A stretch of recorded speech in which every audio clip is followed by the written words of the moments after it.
welcome to Goethe-Institut Cairo. My name is Gabriel Becker, director of the Institute. Before we start, I would like to remind you that this event is taking place in English and we will have an Arabic translation. So if you need headsets, please get them before the discussion starts. Tonight is the third in a series of our discussion series on aesthetics and agendas, cultural politics in times of transition. And the focus of tonight's discussion will be cultural politics as politics of identity. Originally we thought to have a one-day seminar, but kind of due to the developments, the recent developments here, we changed it and said, well, we only have an evening event and a panel discussion. I welcome everybody of our esteemed panelists and keynote speaker. You will be introduced though by Ilka Eikhoff, and I'm going to briefly introduce Ilka Eikhoff, who has curated this series. Ilka Eikhoff is a research associate at the Center for Middle Eastern and North African Politics since 2011. She has a master's degree in Islamic Studies, Sociology, and Modern History. She studied in Berlin, Damascus, and Istanbul, and worked as a project assistant at the Haus der Kulturen der Welt, the House of World Cultures in Berlin, in the Department for Literature and Sciences. She focuses her research and teaching on post-colonial critique, Orientalism, popular culture in the Arab world, and racism theories. In her dissertation, which is currently on the way to be finished as far as I understand, she analyzes the development of contemporary art and culture politics in the Middle East. So she really is very focused on this, what we discussed in those three evening events recently and tonight. And before I give the floor to you, I would like to thank all my colleagues who organized and prepared this event, and Jeanette Carstens again, who was in charge of having everything working tonight. Thanks very much, Jeanette, and Ilka Eikhoff, thank you. Thanks for coming.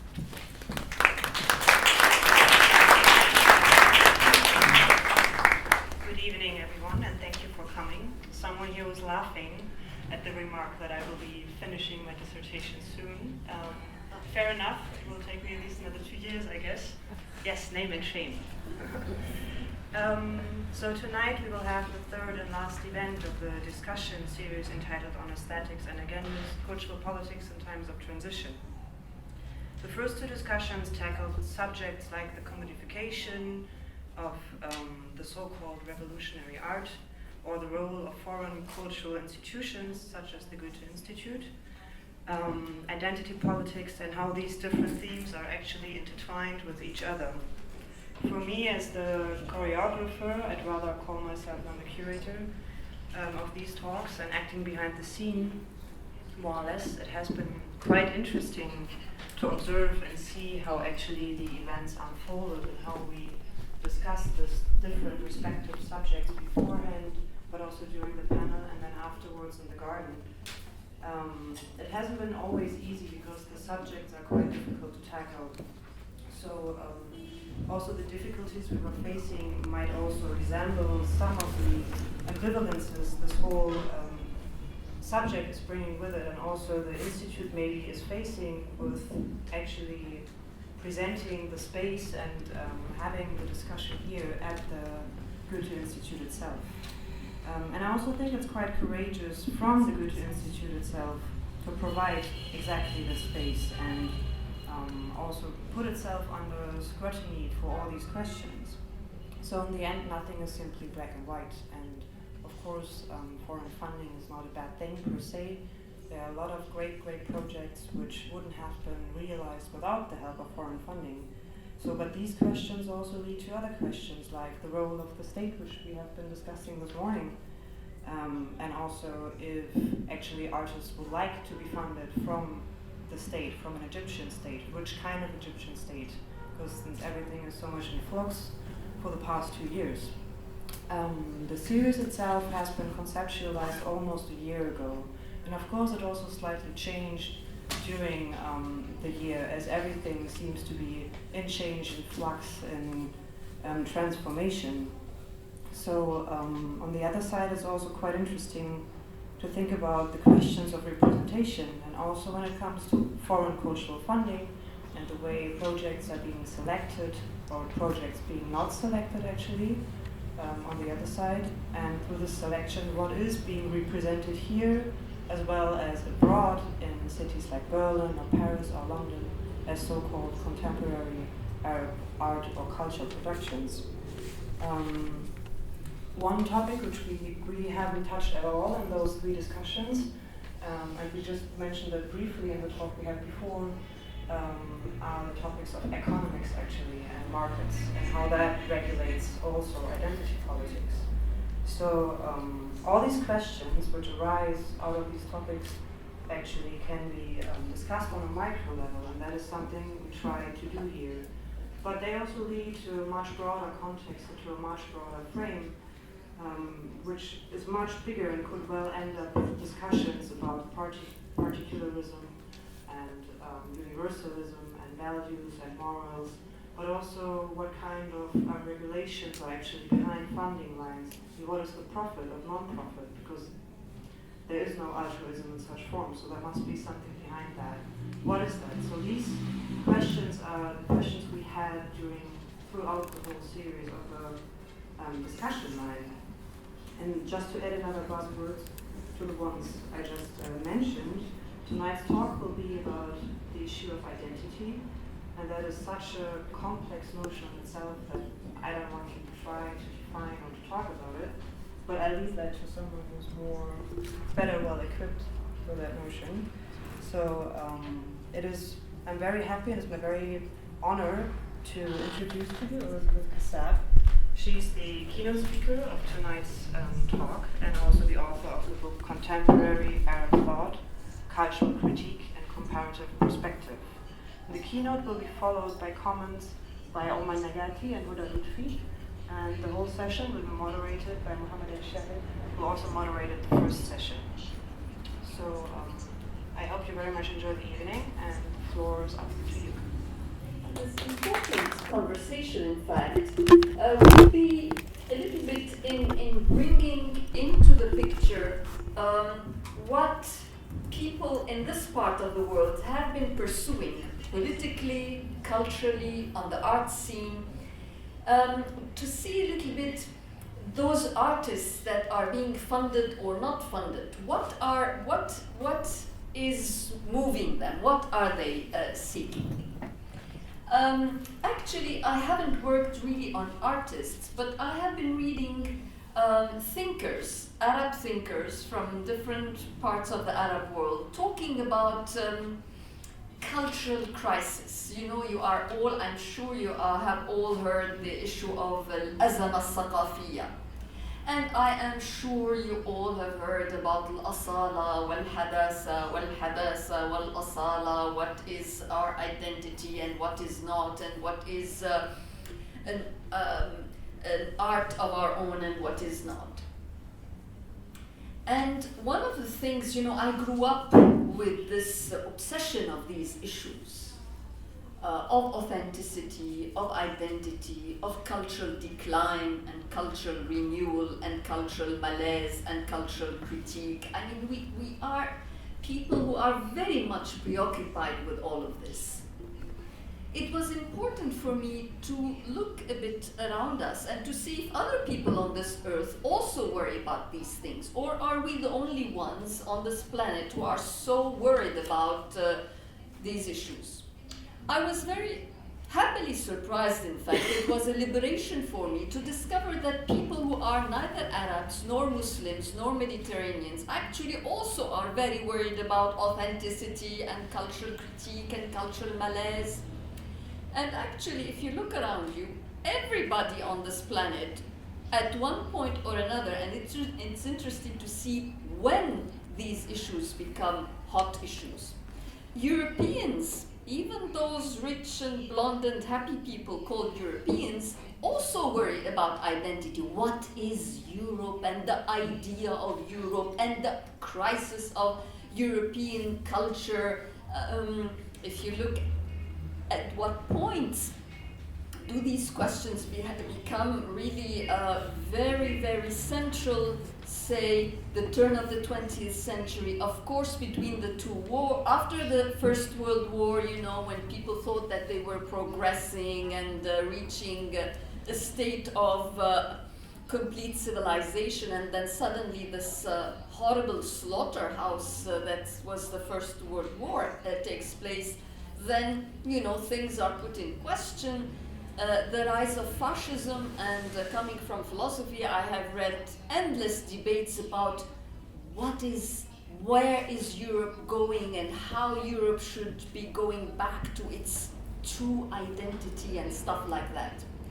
If you read the Americans, and especially after the Second World War, for instance, it's very interesting that Americans start thinking, wallah, since now that Europe is collapsing, is the US in shape to take over the leadership of human civilization? And what does that mean? Does America have a culture of its own? What would that really contain? You have at the same time a very exciting debate in Latin America. People who are raising questions like, what is a Latin American thought? So I was very relieved to discover that peoples around the world seem also at one point or another to raise this question. And if you look at these debates, and if you want to grasp a little bit what is at stake, yani why are people raising these questions, and when they are raising them, what sorts of preoccupations do they have at the back of their minds? Of course, in the third world, in the post-colonial world, these questions are very acute. When the standards of civilization and culture have been set by others, it's very normal that at some point you start asking, what is then my own thought? And I think that these issues are become clearer and less clear at different points. In the anti-colonial struggle, when we want to throw the French out, the British out, the Americans out, the Ottomans out, it is clear that, you know, you want to rule yourself. You don't want to be ruled by others. On the military level, on the economic level, on the political level, that is easier to grasp. Then the question, what does it mean to liberate yourself culturally? And the whole question of cultural decolonization. And that implies that you are seeking a culture of your own, a thought of your own, an art of your own.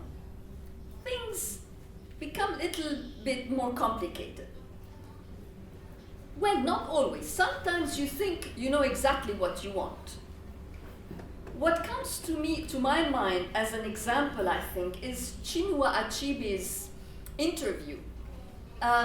When asked about how he got to write Things Fall Apart, he says that as a good kid, you know, somebody in Ibadan, when he comes to university, and suddenly, of course, as an African, you thought that the English knew better.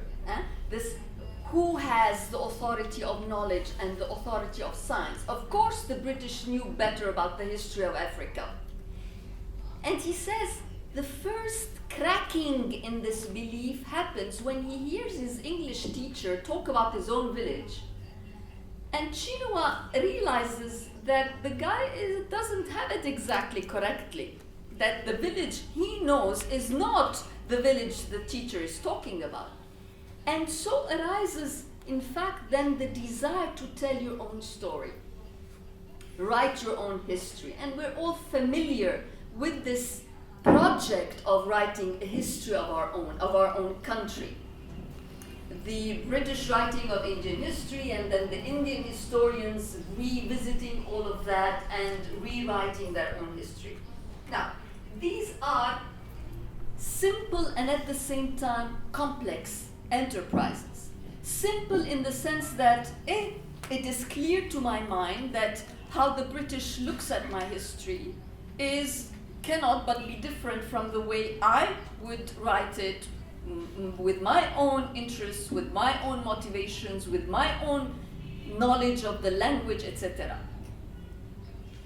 But the project might not always be as clear as that in my mind. Let me take the issue of identity. And let me again go to Africa. Very often what happened is that Europeans, Westerners, had defined Africans in a certain way. For instance, the idea that, wallah, Africans are good in dancing, are good with their bodies, are good with nature, and there was a whole construction as to what the specificity of being African is.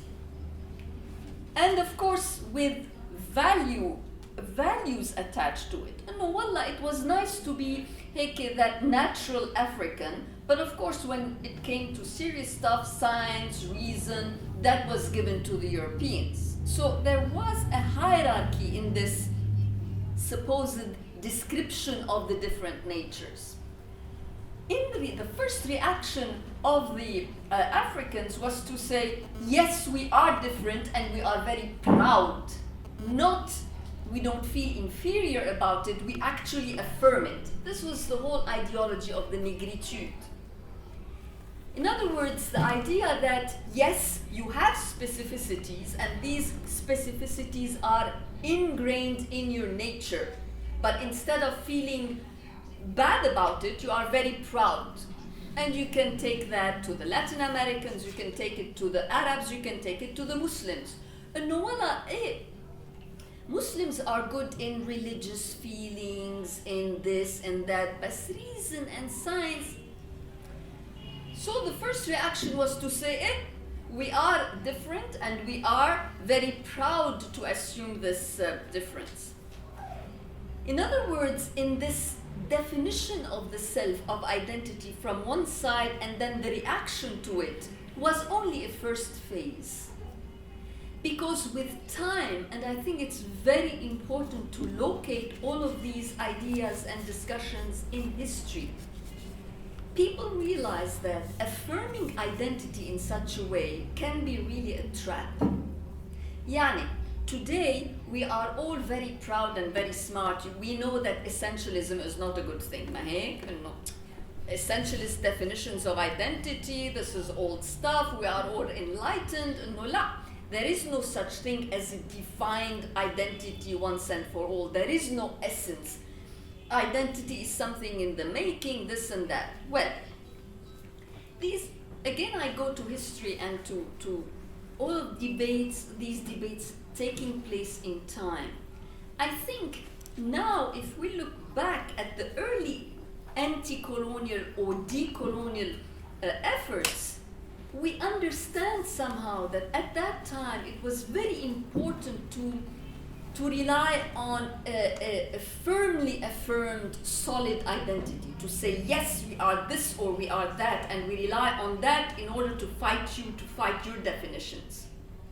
But we learned that this can be a trap that deprives us of agency and responsibility, because if I corner myself in an identity that is essentialistic, that it's there from eternity to eternity, that I can't do anything about it, whether I like it or not, I'm this way or that way because I'm an Arab or because I'm an African or because I'm Muslim, I'm really not doing myself a great service. But what I want to emphasize is that all of this has been a learning process. And my reading of the debates on culture, especially in the third world, I focused mostly on the Arab debates, but I also looked a little bit on the Latin American and the African debates. What you see is really a learning process, that thinkers, when they went over to revise earlier reactions, and they did that because they encountered the deadlocks. I emphasize this because some people think it's just an exercise in being smart. And wallah, one day I wake up and say, you know what, today I'm going to raise the question of identity, and because I'm very smart, I will show you that I already know that essentialist identity conceptions are bad ones. It is not what happens, in fact, in debates. People are raising these issues, people are having these discussions in very concrete contexts. And it is only by discovering the weaknesses, the deadlocks, and the dangers of certain approaches that people learn to revise. At least this is what one sees when one reads these debates.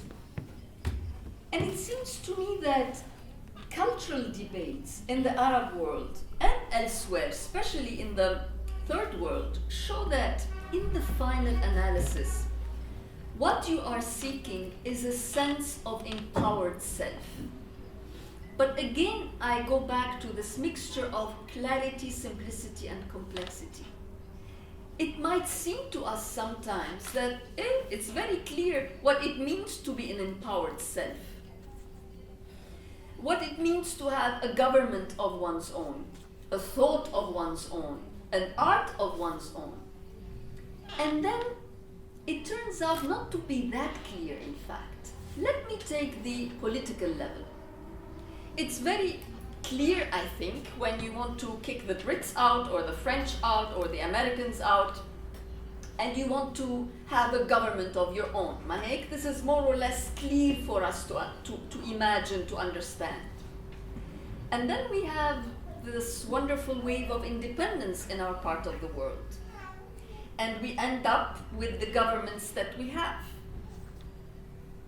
The Arab world in the 70s, 80s, 90s, the years 2000, and we all experience that disenchantment of independence.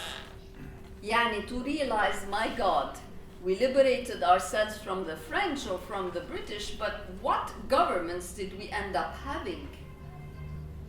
And so we learn as a people, and I think we all here can testify to that, have been witnesses to that wallah, having a government of one's own is not a straightforward business.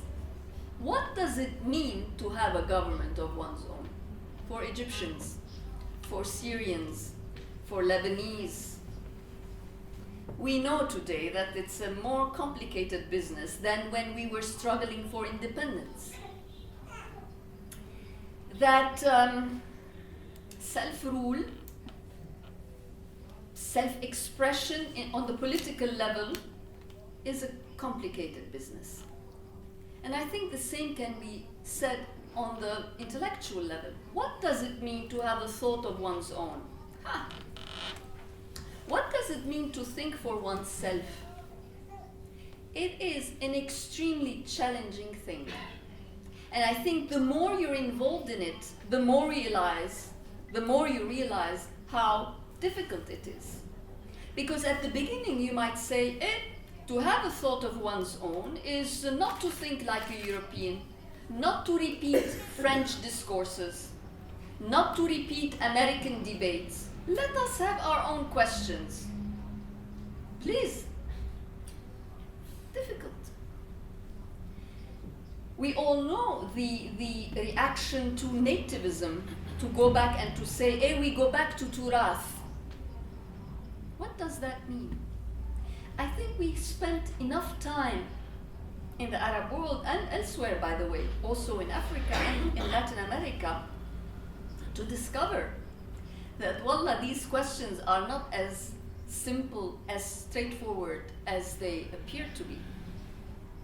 And actually, it's extremely challenging to define what it is to have a thought of one's own, to think for oneself today in such an interconnected world where the power structures are what they are, the media are what they are. What is it to raise a question of one's own, let alone answer it?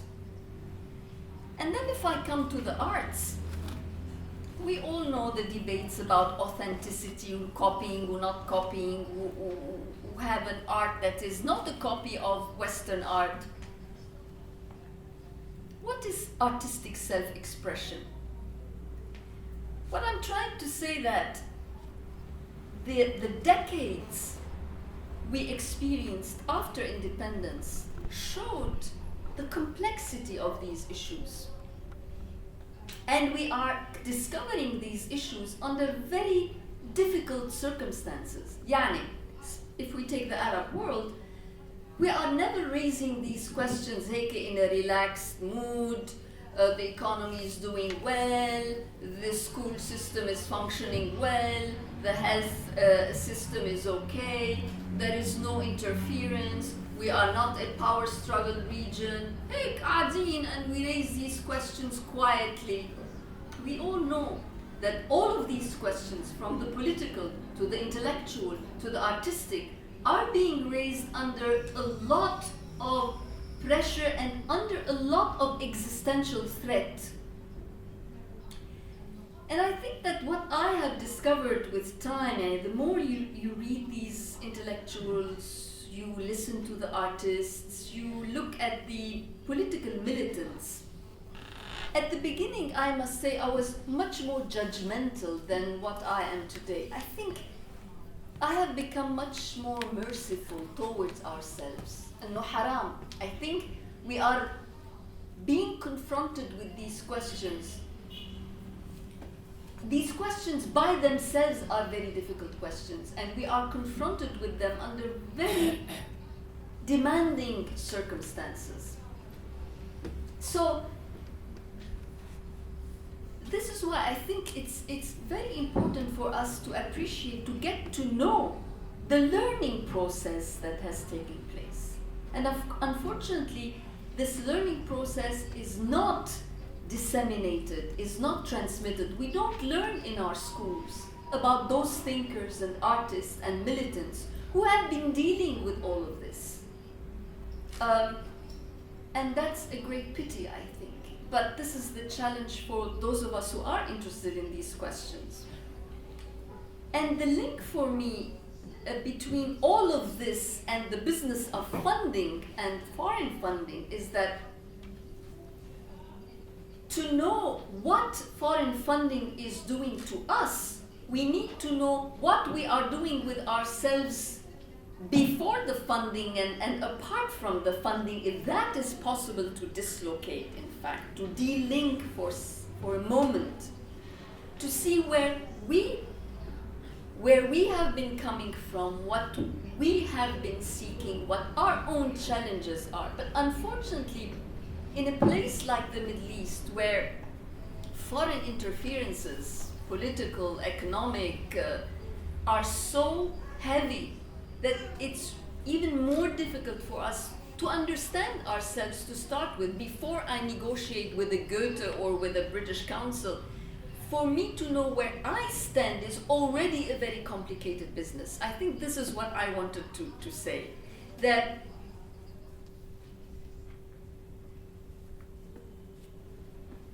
yes, I think the question is legitimate. What are these foreign funding agencies seeking? What do they want? But what do I want? Thank you.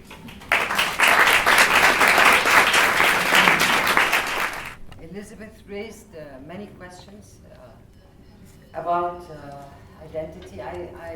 We've had some short discussions before this panel, and I agree with Mohammed here that the question of the economy, is probably much precedes, the question of identity. So that, in the sense that, if I'm with people who are suffering, who are living, very difficult lives, daily lives, they don't ask the question, am I this, am I that, what do I want as an identity?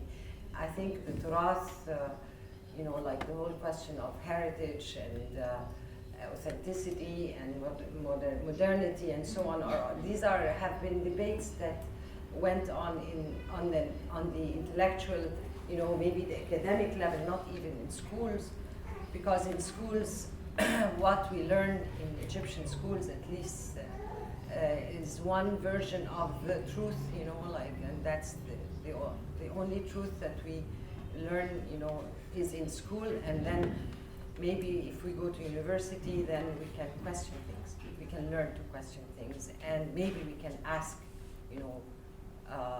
the question, who am I, and what do I want?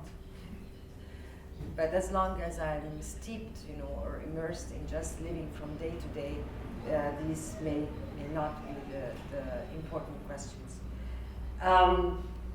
Also, like in following up on Elizabeth's talk, is this whole issue of the construction of identity. Muslim, Coptic, Jewish, secularist, humanist, Egyptian, Arab, feminist, socialist, ultras, like all of these have been issues, have been questions or debates going on Facebook, which was, like a venture, something that I came into only after the revolution in a more serious way, because I felt that, if I'm not on Facebook here in Egypt after the uprising of January 2011, then I wouldn't be knowing what's going on next door to me, because I live downtown here. So I had to go on Facebook to find out what's going on. And especially more recently, I think there has been a major distraction in terms of what I think should have been the revolutionary trajectory, like there's a major focus now on this whole question of identity. I am an Egyptian, or I'm a Muslim, Ikhwani, or non-Ikhwani. I mean, do you think that these are our major problems here? Thanks for that. Omar, would you like to also start with a few comments, and then we can... Yeah, is the mic working? Yeah. I think I'm gonna start from a slightly different angle. I come from an urban architecture and urbanist kind of perspective, so what I would like to do is to bring this fascinating discussion into, so what is relevant today in this discussion. We're not talking about the politics in vacuum, in theory, but we're talking about like really, supposedly we had a revolution, maybe two, some would argue. And I think the last 3 years there has been rehashing some of these questions on the ground. And I will maybe bring to discussion some specific examples to ground the discussion. One of them is myself and a group of our colleagues have been involved in a number of projects, working with international funding agencies to have some sort of a joint workshop between local architects and planners, students, and international group of students. And what's been happening the last 3 years is Cairo has become a very trendy topic, and almost like an incredible lab for journalists and students and scholars to come and study what's going on the ground. And we as architects and activists were in a way play the role of mediators, lending access to local communities, particularly marginalized communities in areas around Cairo. Some people call it ashwariyat. I tend to call it informal areas, unplanned areas. And through that process, and this happened at least 10 times in the last 3 years. Over and over, international universities come from North America or Europe and ask us to help them work together to work in local community on the ground. And what's been happening is very interesting, because working with some of these communities, every couple of months, I bring some students from Europe, and we spend a week or 2 weeks or 10 days studying, working with local communities. And at the end of the workshop, the students leave and deliver their own reports or theses or what have you, and the local community on the ground remain the same. And I started to think, we're becoming yet again another case study in a sort of a meta-narrative that's produced elsewhere. And Cairo is becoming, again, despite the revolution, which was to was meant to do one thing, one only thing, is to define things on our own terms, to sort of a self-expression. What exactly are the frame of reference that we'd like to define? What are the needs that we need to have in these communities? So this kind of triggered to me that are we again reproducing the same colonial discourse into new colonial sort of culturalist kind of discourse? So that's to me one of the issues that sort of relevant this topic to me. And the second I think relevant question is, fast forward 2.5 years. Last summer we had yet another process of transformation. And I think this created another level of identity politics. And many of us have been here in the summer witness a rise of new nationalist kind of discourse vis-a-vis foreign funding and foreign intervention. And this idea of us versus them is played out on the ground by both sides. Everybody's claiming to wear the revolutionary hat, and the other side is being demonized as the traitor, as the fifth column, as this and that. And to me, I think it's very important today when discussing this topic to look at what's happening now when we are engaged as activists, as intellectuals with foreign funding. And there's a process that start to happen, at least that I'm aware of very subtle self-censorship when we are very carefully framing our language as saying, shifting political processes, or we don't say coup or revolution, we see something a little bit subtle to avoid getting entangled in this very, very polarized discourse between position A and position B, and we're stuck in the middle without being able to articulate their position, that I think it needs to be hammered out through this kind of discussion. Great. Okay. Thank you so much. I mean, hearing you maybe try to start this conversation, picking up on the points from the different speakers, I'm reminded by another form of foreign capital that's actually shaping the city, unlike the study groups, which is Gulf capital, that actually comes in very heavy, and it's very much linked about questions of identity. So for example, you have the massive 6-star hotel being built, the St. Regis on the Corniche, which is in an impoverished neighborhood, and people were pushed out eventually. And if you look at the Michael Graves description of the project, it says things like, that local traditional architectural flourishes, which is particularly about identity, were incorporated into the design. So there is this idea of here is the Gulf capital coming into this very poor context, and it's verified by saying we've incorporated some local identity references in the tile work. It becomes reduced to this level, and it's very much about, but this also is just another idea of a different form of funding in the city and identity, and all these themes sort of come together in this particular example. But maybe to redirect the question back to Elizabeth, recently there's been a debate about what are the 21st century cultural capitals of the Middle East. And the debate has basically been between those, including Egyptians who live in the Gulf, and Arabs in general, about basically proposing that the new Gulf cities, Abu Dhabi, Doha, are the Beirut and Cairo of their time, and that these old centers of the old Middle East are a lost case, and the culture of value in the 21st century is not going to be produced there.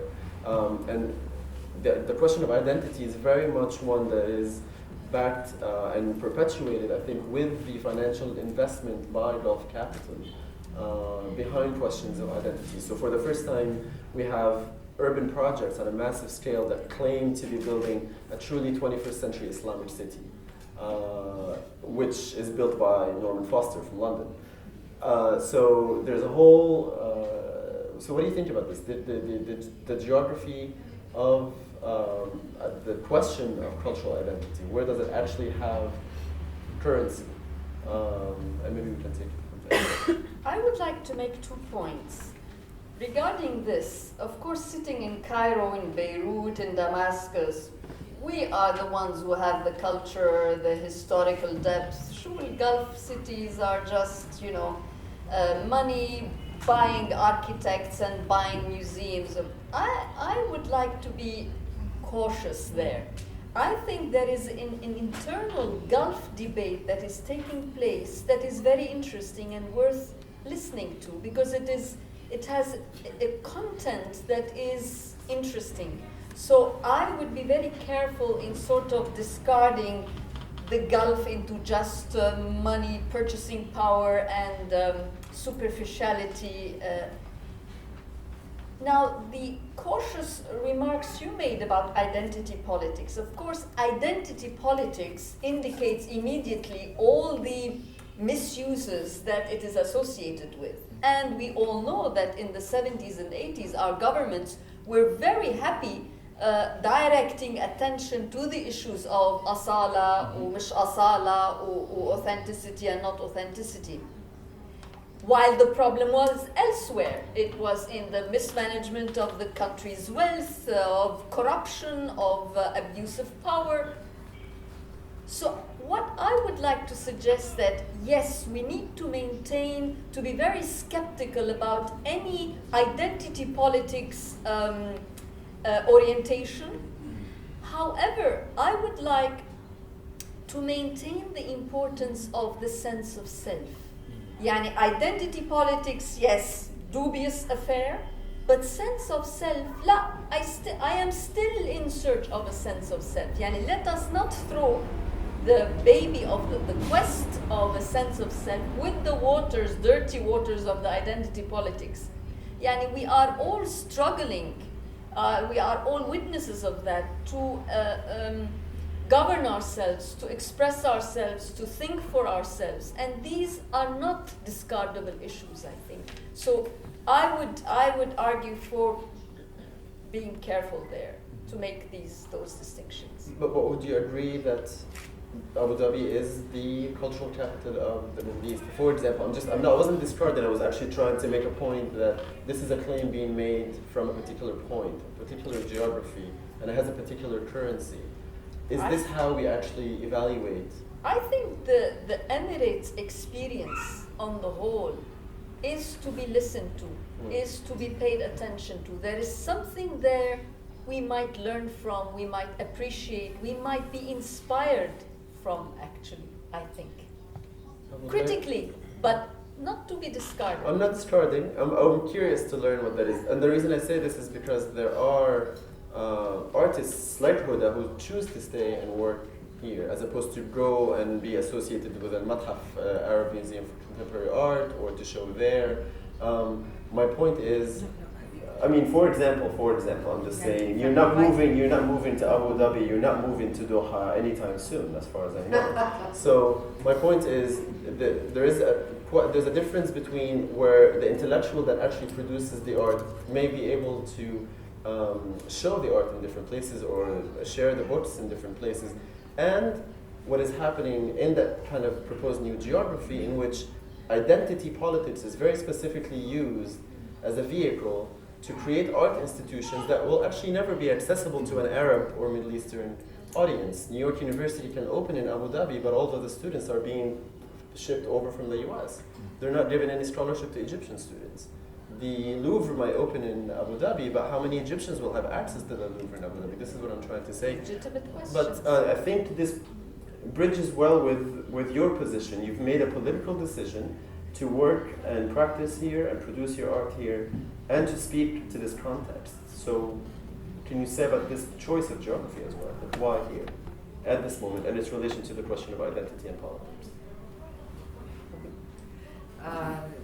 I think because I work here and my work is inspired by this look, by what's going on in Egypt and specifically Cairo, and so like I think that if I'm going to show this work, it will be much more meaningful to show it here rather than out of context, because what happens when your work is transported abroad, in Europe or in Dubai, which happens also in my case, the work gets the work is decontextualized. I'm not sure, that it carries the same what it means for me, in the context that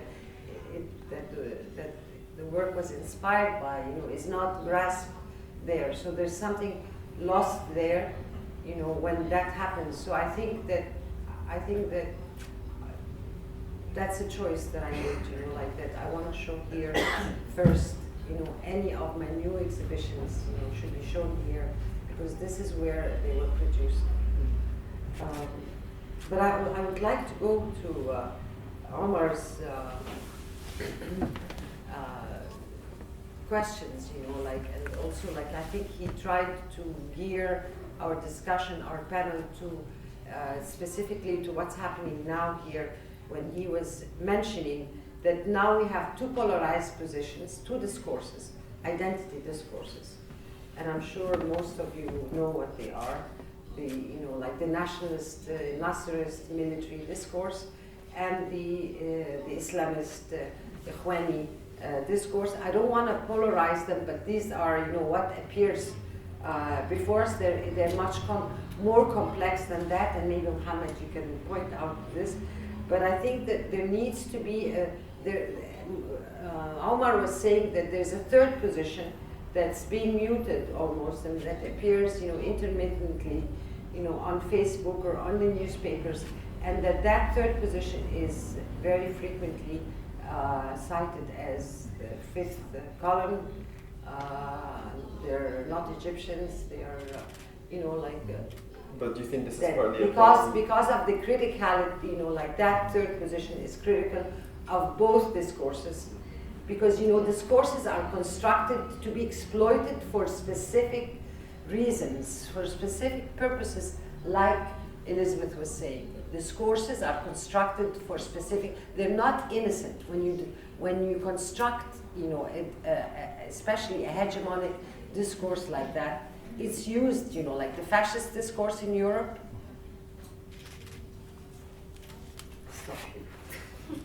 And then maybe the possibility of a fascist discourse here on both sides. Well, perhaps this is part of the issue, is that the two clear options, the two polarized options, have an identity-based political discourse that they've created, whereas as to the third, it's not clear for an outsider to maybe identify, because nobody has done the work to perhaps construct. So what is this third? What is the identity? What is the list? What do they look like? What do they believe in? Maybe this becomes part of the ambiguity. Perhaps I'm just opening. I have no idea, but this is just a suggestion. Anyway, I think we should have. We should open this for the discussion. Can I make just? Yes, please. But I agree with Elizabeth that I'm wary. I always avoid the term identity or culture. I'm very interested in that question of self-expression. That's to me a much productive term. But I also, unlike artists, as an urbanist, I work on the ground, and it's very hard for me to bring this city and exhibit it in Berlin. I have to be here, right? So usually bring people to the ground. And to me, what's very interesting is that, since the revolution, we've been documenting as a group how communities in this neighborhood, everywhere, but particularly in the margins, where 70% of the city have been marginalized for decades. All of a sudden, people have a sense of empowerment, and they started to not just to envision and dream, but to actually to implement projects on the ground. And that, to me, is a sort of a transformation that I haven't seen in my life. And we, as architects and planners, found ourselves all of a sudden at loss. So what do we do? People are already having the vision. So what do we do? Yeah. So we started to follow that, and that's a statement of self-reclamation, a self-realization that is much more powerful than any discourse. And the interesting is both polarized positions have some sort of populist claims that they speak for the majority, they speak for the people. But when you go to the ground, people don't have any, they have no quibble of whoever there, we don't care, we just need sewage, we need transportation. Exactly. Call us Islamists, call us ultras, call us anarchists, we don't care. Just bring us schools, hospital there. And to me, so the material condition becomes to me a much more useful starting point than labels and narratives. So the competing narratives inscribed in the city in monuments in Tahrir al-Rab'a are as graffiti. You can paint it over, it doesn't matter. But what's the forces behind it much more important to me than the expression. But are you suggesting that a direct engagement with the question of identity is then an elite question? You have to afford to discuss these things or to care about them? Is this kind of, what you're saying, some people want the toilet to flush first before they can talk about. Well, let's assume this panel having discussions taking place in Ard al-Liwa. How relevant would that be? That's to me a question. Or in Bula or in Baba. to what extent are people willing to listen to these questions? No, I don't think in Art al-Liwa, for example, Hamdi Rida has the Art al-Liwa there, and they don't talk about these, they don't discuss intellectual or questions of identity in this Format. In this format. Correct. I think he does workshops, Exactly. painting, Through photography, self-expression.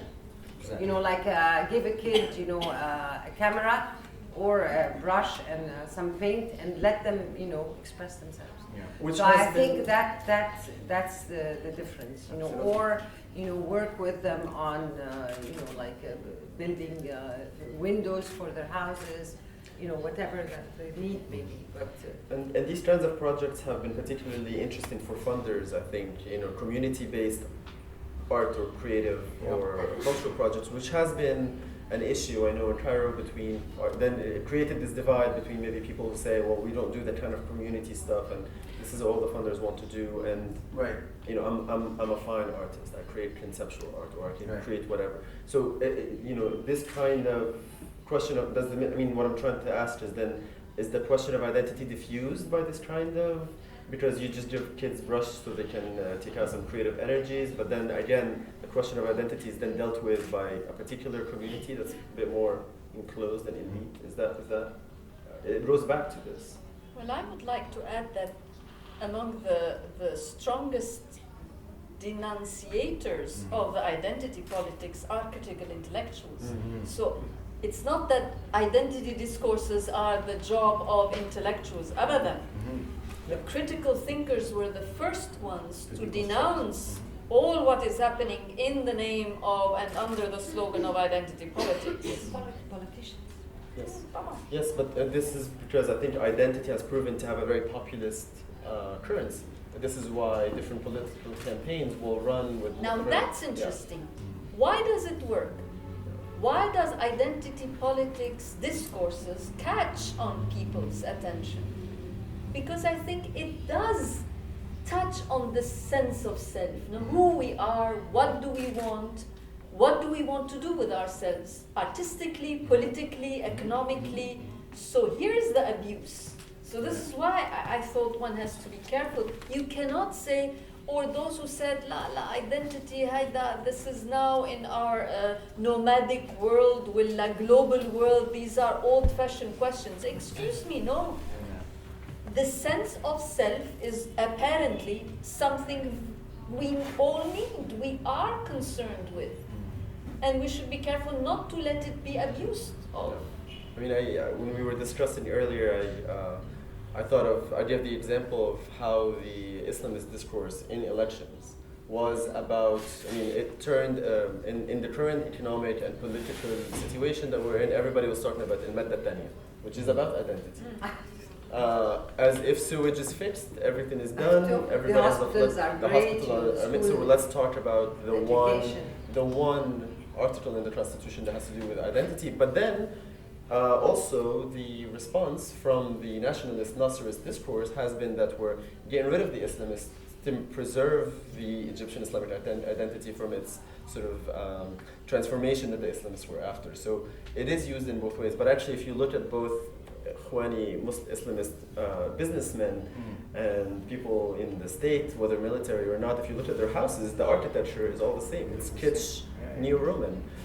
So I don't know what that really means. I mean, there is a question of identity at the top as well that is very different from what's being translated. But I think there is, in addition to the sort of power relation between the West or international and local market, I think there's also a disconnect between formal institutions, be that education or cultural institutions, and popular culture. I mean, you can look at Shabi music as a very, very clear example of, complete disconnect between like what is official culture and what's happening on the ground, what people listen, and that you can project that on urbanism and other forms of expression. And I think there is also a debate to be had between, you want to call them cultural elite, you want to call them, state cultural institution, and what the majority of cultural people on the ground. And I think that's something we need also to address. Maybe just raise one final point for final reflections before we open to the ground, which is, where's the nation state in this conversation? You brought up how the post-colonial search for identity, let's say, and we have, of course, a president who wrote a book called In Search of Identity, so that how it perpetuated certain ideas, it acclaimed certain notions of the self based on existing narratives and so on, and it worked for a moment. We've moved on, kind of, in a very diffused way, but the nation state still exists. So how do we today, especially in this current political environment, when nationalist aspirations are on the rise for different reasons, from different perspectives, how do we deal with this trap of the nation state as a framework for identifying or creating or constructing identity, whether from the consumer end of identity or the producer end of identity? Because it is, in a way, something that's consumed and produced. So maybe this is an open question to all the panelists, and we can take it from there to the audience. Would you like to start? It seems to me from what I read that in most, after independence, once we have our nations and our state, there comes a time when you see that it's not working very, very well. So there is a revisiting of the definition of what is the national community, how is it defined, it excludes whom, who decides who is a national and who is not. These critical discussions have been taking place, and unfortunately they are not integrated into the teaching system, into the discourses, into the public debates, which is in the media, which is a pity, because it's so important for us to know, also for our self-image, that we are societies in which these things have been discussed and are being put in question by intelligent people in intelligent ways, and they are challenging and open questions. But we still operate like كأنه all of this is set, and it's not true. No, I mean, I just kind of resort to my own sort of area. I think, the post-colonial, post-developmental state, it's been the past 3-4 decades with dysfunction, and that puts civil society and people who work on the ground in a very awkward position, because on the one hand, you can't ignore mainstream, 70% of the city being built without artists and planners. You have to engage it. And yet, you should be careful, because if you kind of let's say, ratify it or sort of acknowledge it without sort of being careful, you're lending legitimacy to the state to withdraw from its role. The state has a role. Yeah. So on the one hand, you want to acknowledge informality. On the other hand, you want to let the state kind of get away with this, not doing what it's supposed to do. And I think this is a very important, critical position between, this or that. I think there was a point that Elizabeth made on funds from the state. Do we, as cultural practitioners, like whether an architect or an artist or urban historian, and we want to do a project, do we take our money from the state? This is our money. We pay taxes to the state so that we get services, So it's our money. And this attitude, I've learned when I was in Copenhagen, because all the time what I heard, look at what they're doing with our taxes. They're taking all these taxes and they're not doing what they're supposed to do.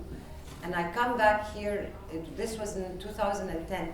In 2011, the uprising, of January happened, January 2011. And then, like all these questions, all these challenges, this is our money. They're not giving us a gift. We are paying taxes, the Egyptians are paying taxes, and we ask for these funds as our right, as cultural practitioners. Because I think in the end, culture is extremely important, and it's fun, and we should enrich it and nourish it. Of course, the state does give some funds to some artists that create useful art. So it creates this whole other category. So we can also discuss, what is this notion of good art that the state should fund, and then art that can't get that kind of funding, so therefore it has to grow elsewhere. But let's open it to the floor. I think it's a good time to get some questions, maybe a few questions. To create, to construct an identity, they built a national museum which actually told about modern history.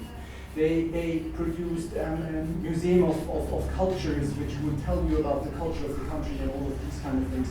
And if you look around in Cairo, all of that seems to be missing. The state has never actually engaged in this. There is no national museum of Egypt. There is no museum of Cairo. If you go to Bangkok, you can go to the Bangkok Museum, which tells you about the history of Bangkok, right? And I wonder why this discourse of identity politics has always been so shallow and has never kind of tried to produce to redefine. وتبنى على أساسه، وبالتالي من يسكنها يشعر بأنها له، معمولة له، مش كشخص يعني، ولكن كمواطن ينتمي إلى هذا المجتمع بهوية معينة. وكذلك الفروع الأخرى من الثقافة، الفنون مثلا، يعني سواء فنون تشكيلية أو فنون مسرحية أو سينمائية، كلها أيضا بتعكس ليست متطلبات المواطن المصري، ولكن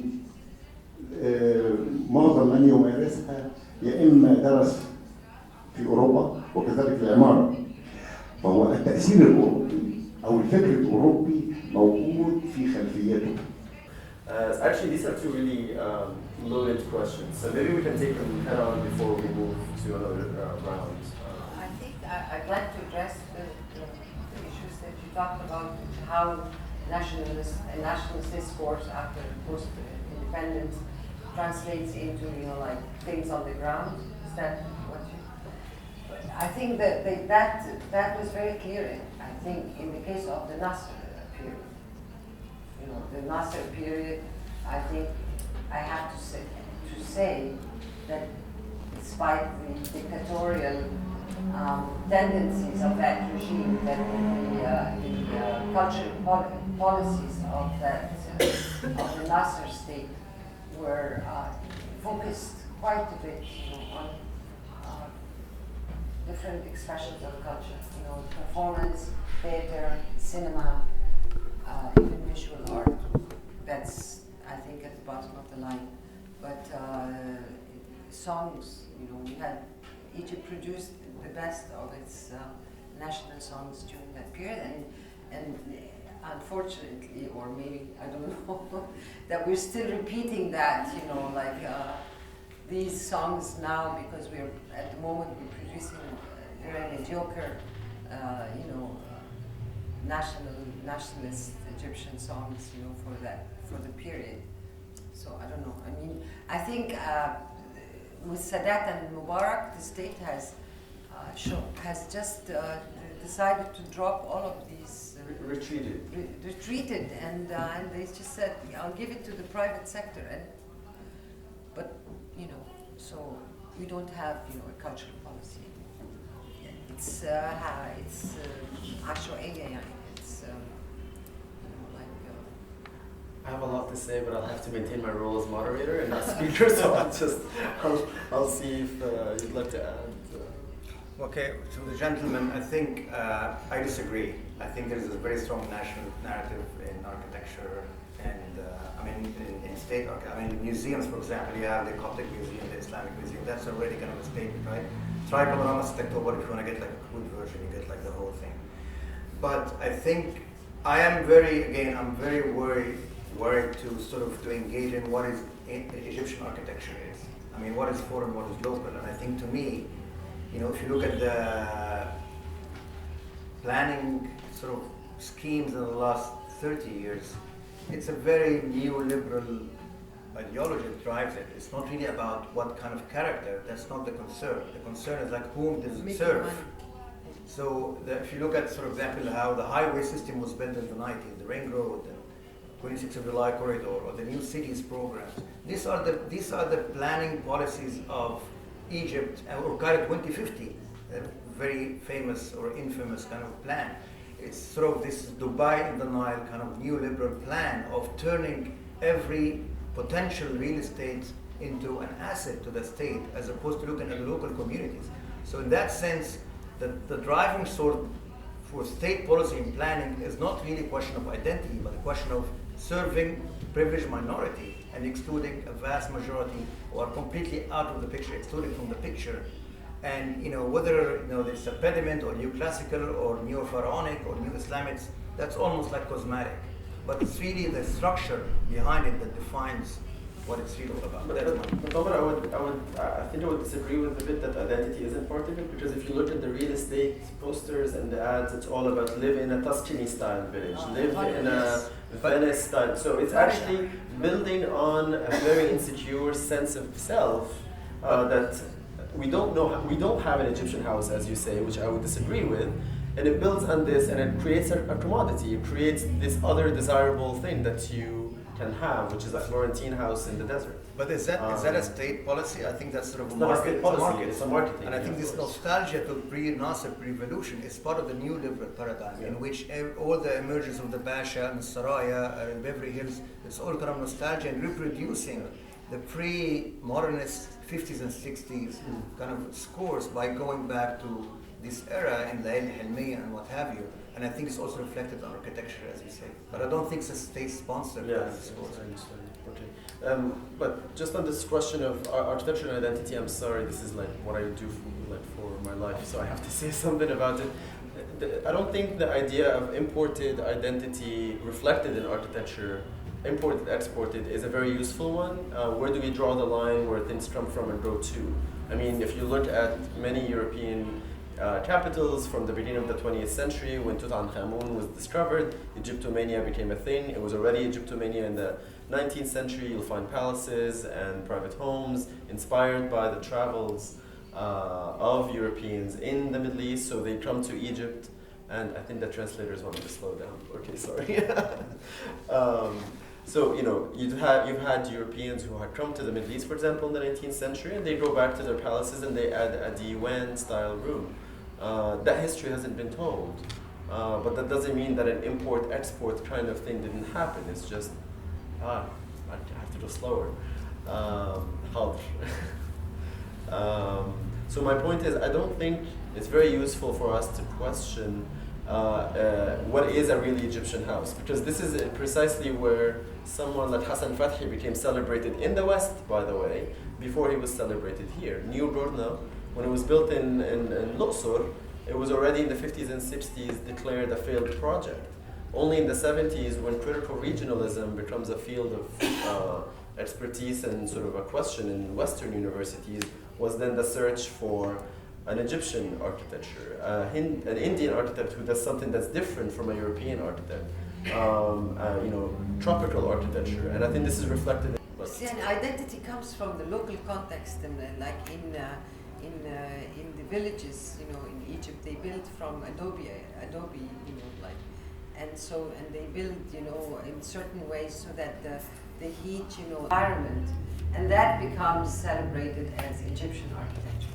Each village, each province in Egypt, has a different, Ras al-Bar, has a different architecture from Fayoum, they use different materials that they found, so they... Before, I think there's a central question here that hasn't been really talked about, which is the question of actors of cultural politics. Because it has been said, that the Egyptian state doesn't do any cultural politics, so there is no cultural politics. I think the obvious question is, who do we think? And I would like the participants to add on that a bit. Thank you. Do people identify with their street, their quarter? What does it mean to them? Does the quarter give something to them? Are they willing to give something to the quarter? And of course, it might differ a lot if you're talking about downtown areas, where recently there's, for example, this initiative to have this local newspaper, Mandetti, on certain downtown areas. Or if we talk about an informal area like Outer River. Of course, I would not even know about Outer River if not this art space by Hamdi Ritter would exist over there. But I would ask, do people there, what is their feeling toward their quarter? Do they identify, or is the material conditions you mentioned? And I never felt I belonged. For some, maybe I forget, but you know, like I always felt I wanted to be downtown. So 16 years ago, I decided I would make the move, and I will move downtown. And of course, it takes time, you know, to live in a quarter and to start to know the people and talk to them, work with them. You know, as an artist, I work with carpenters, with upholsterers, with you know, metal workers. So you know, like you know, and they talk to each other, and many of them actually have inherited their shops from their parents, from the fathers or the profession. So they really belong to that area, and you really feel it. So my identity shifted, you know, from Heliopolis to downtown, and I'm a big fan of downtown because it's a great part of Cairo.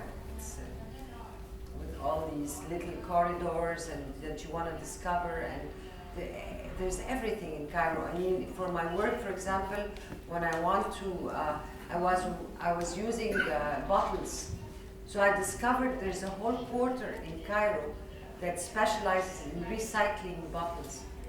Whiskey bottles, beer bottles, perfume bottles, you know, oil bottles, everything. All the bottles that come from the garbage, you know, they are recycled and they're clean and they are sold in this quarter market. The same thing with children's toys.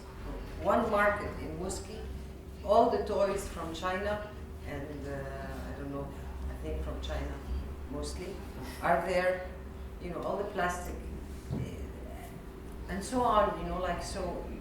It's kind of a part of the identity, you know. Yes, I mean, yes. So each one of these quarters, you know, like. So anyway, yeah, the identity of the quarter is very, very important because this is where you live every day. Used against people. Our national IDs we're forced to have one at least or two aspects of our identity, gender and religion, on the national IDs, but it also has the address. And identity-linked geography in the city does affect how people move around. So, for example, notoriously, Azbet al-Hagana, which is identified on the IDs as Kilo 4 ونص. If you're living and your address is Kilo 4 ونص, and a police officer stops you for no reason, and you haven't done anything wrong, just that you're from there, you're identified as a marginal criminal. And that could be already an excuse to spend the night in jail, even if you did nothing.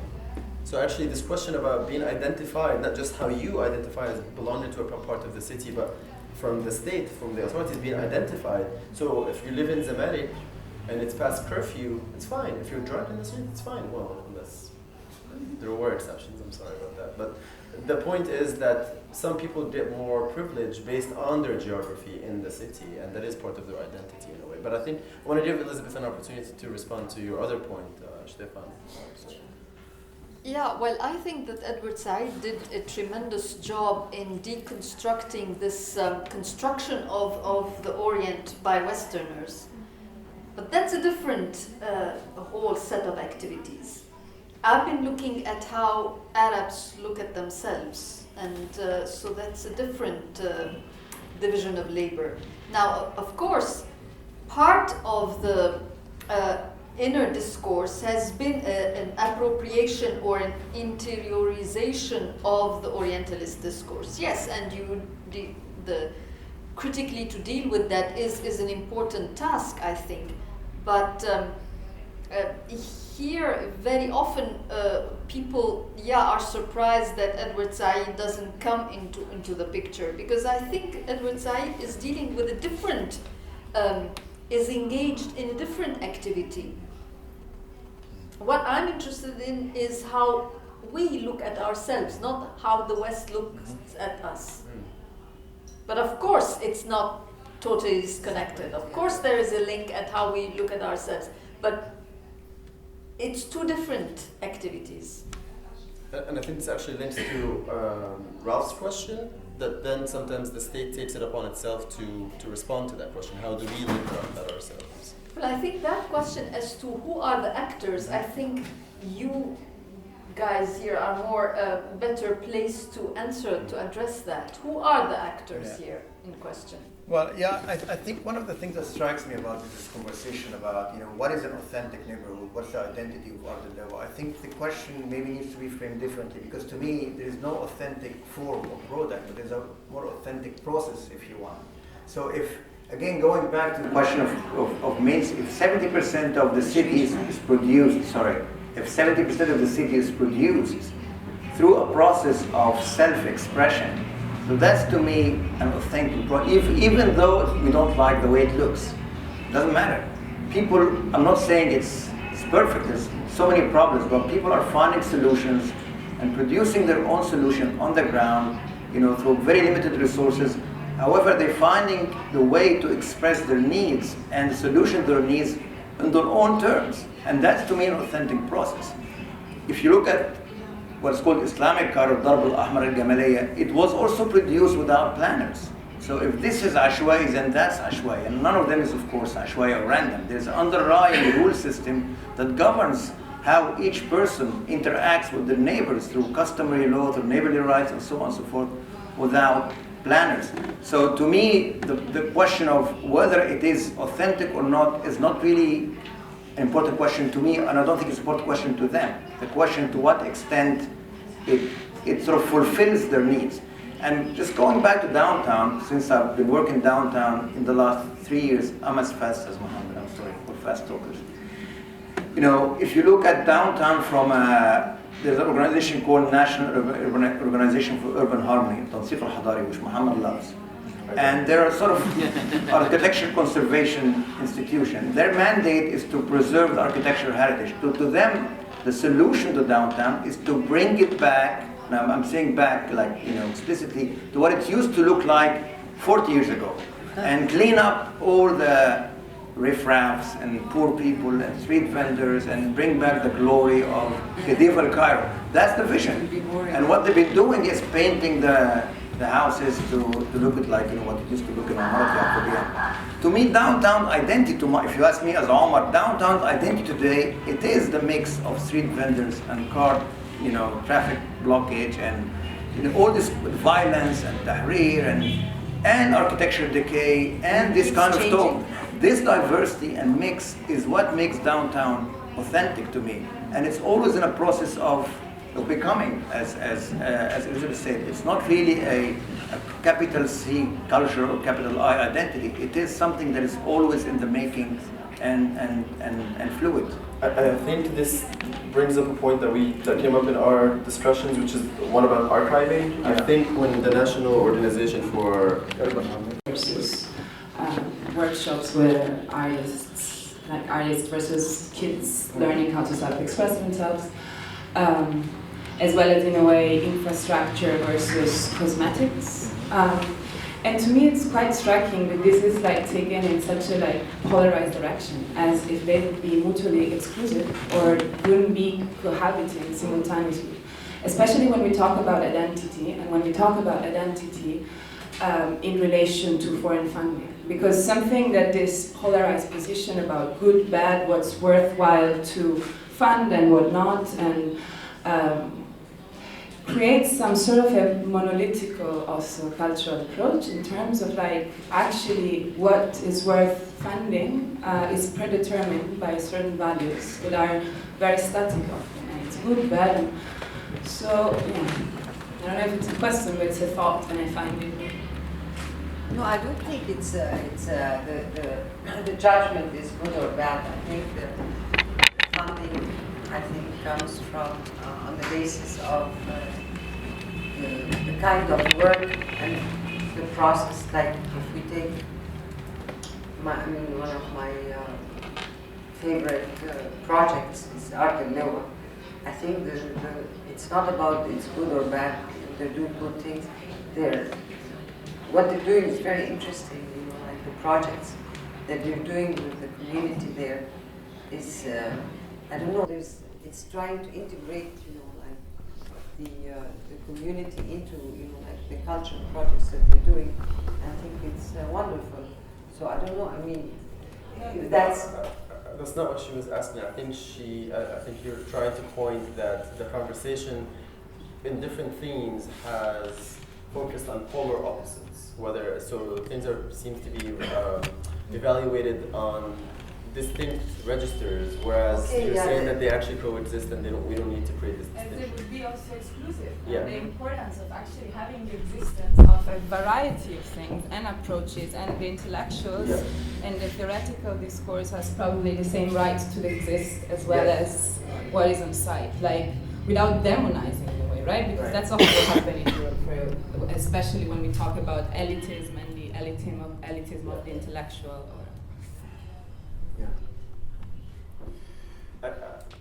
Do we want to take this a bit further? I mean, would you like to engage with this? There was another question. Yeah. Okay. Thank you very much. I'm enjoying the discussion, and I have a stomach ache because of it.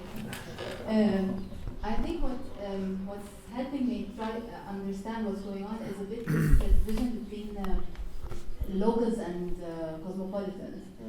And I find that I want to go back to being a local, because then all of these issues become solved in a way, belonging to a place, a community, and then it's easy. I'm from Ardulua, and I'm Muslim, and I'm Egyptian, and I'm many things, and that's okay.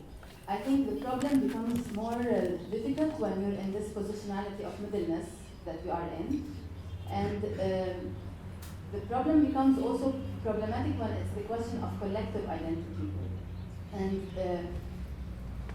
And here where we start not allowed to have a collective identity in a way, like the discourse against nations and religions pushes us to not be Arabs, or sometimes, okay, what does it mean to be Egyptian? So you start deconstructing the collective identity and without having another option. So if we're not Egyptians or Arabs, are we just from Alexandria and from Zamalek and Muslims or non-Muslims? And this is why I think the third, the third line that cosmopolitans are trying to create does not answer this question of collective identity. And what is it, if we're Egyptians, what does it mean to be Egyptians without being fascist? And they're very sensitive to claiming an Egyptian identity. So is identity about determinism? I think I'm just trying to say that we need a collective identity, because or else I think the Ibn Khaldunian notion of عصبية, if our عصبية is only a familial or a tribal or a neighborhood عصبية, and there's no more overarching عصبية, and I think it's necessary. I don't think we will, if cosmopolitans can live without an overarching عصبية, the whole country cannot live without it. So we need it. So let's create one that makes sense, that tries to include everyone, and not try to just run away from the question of collective identity. Can I respond to this? I think that I understand how you feel, because like there's an inner conflict, of course, like if you want to be cosmopolitan, you belong to the world, you're a human being before you're an Egyptian. But I don't think they're they shouldn't be mutually exclusive. Like, you can have that attitude of being cosmopolitan, open to other cultures, but you're an Egyptian. So there's a collective identity of German, of Lebanese, Spanish, whatever, but you're open, You're not closed in on yourself, I'm a Muslim, but I'm open to other religions. I think all religions lead to the truth, so what's the problem, Islam, Christianity, I think that could be also an attitude. So I think it's more, for me, this is how I see it. I have multiple identities, that keep changing all the time also. according to my experience, you know. So, you know, like, I don't have a problem with that. So maybe I think. But I think on a pragmatic level, you know, like, okay, I have an Egyptian passport, identity card, you know, in the bank, you know, I'm asked to say nationality. These are, you know, on that level. And, you know, there's that collective identity, but on another level, other levels, you have other identities, you know. But I think the question she's asking is about this imagination of a collective, this invention of tradition, you know, yes, okay, you know, it's fine.